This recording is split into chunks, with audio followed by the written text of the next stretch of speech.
Order IM608 Pro 2ကိုကားကြတော့ Fuso Kanda ပေါ့နော် Fuso Kanda မှာကျွန်တော်ဒီ instrument panel ကို special function မှာဘာတွေလုပ်လို့ရမလဲချက်ဝင်ကြည့်မယ်နော် coding ပါတယ်ဘာတွေ coding လုပ်လို့ရမလဲပေါ့ Fire side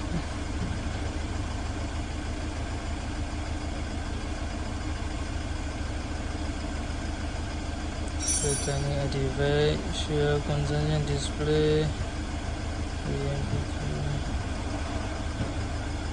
overheating warning activate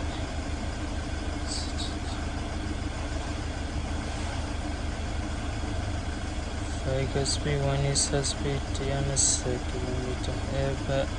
EBS battery equalizer vacuum warning okay အဲ့ဒါမှာ air blue fail level ကဘာလုပ်လို့ရမလဲချက်ကြည့် okay ဒီဟာကို not activate သွားလို့ရမလားစမ်းကြည့်အောင်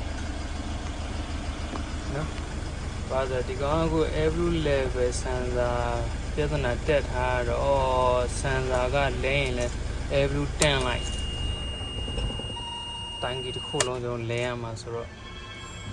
ဒီကောင်ကိုဒီမီးဟိုကကျွန်တော် level sensor socket ချွတ်ထားတာကိုချွတ်ထားတော့ဒီမီးကိုညင်အောင်လုပ်လို့ရမလားပြောင်းအောင်ဖြောက်လို့ရမလားစမ်းကြည့်အောင်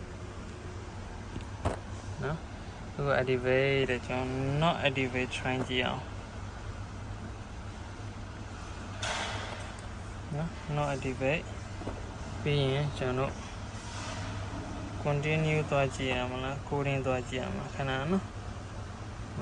ဟုတ်တယ်ဟုတ်တယ် coding လုပ်ကြည့်ရမှာထင်တယ်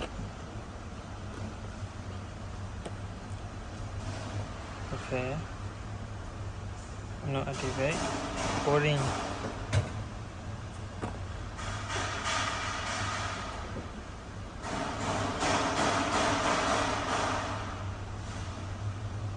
oh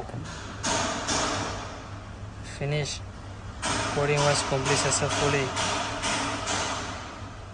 oh really oh my goodness oh every me လုံးဝပျောက်သွားပါပြီ oh very good ဟော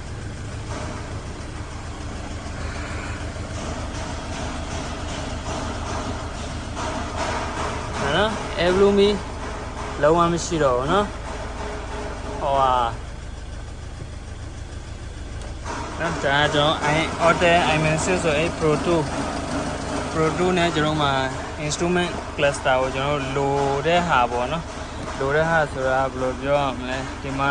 သူပေးထားတဲ့ဟာတွေထဲကကျွန်တော်ဟိုပိတ်ချင်လားဖွင့်ချင်လား activate လုပ်မလား not activate လုပ်မလားပေါ့နော်နည်းနည်း coding လုပ်လို့ရတယ်ဆိုတော့မစိုးမိုက်တယ်တော်တော်အဆင်ပြေတယ်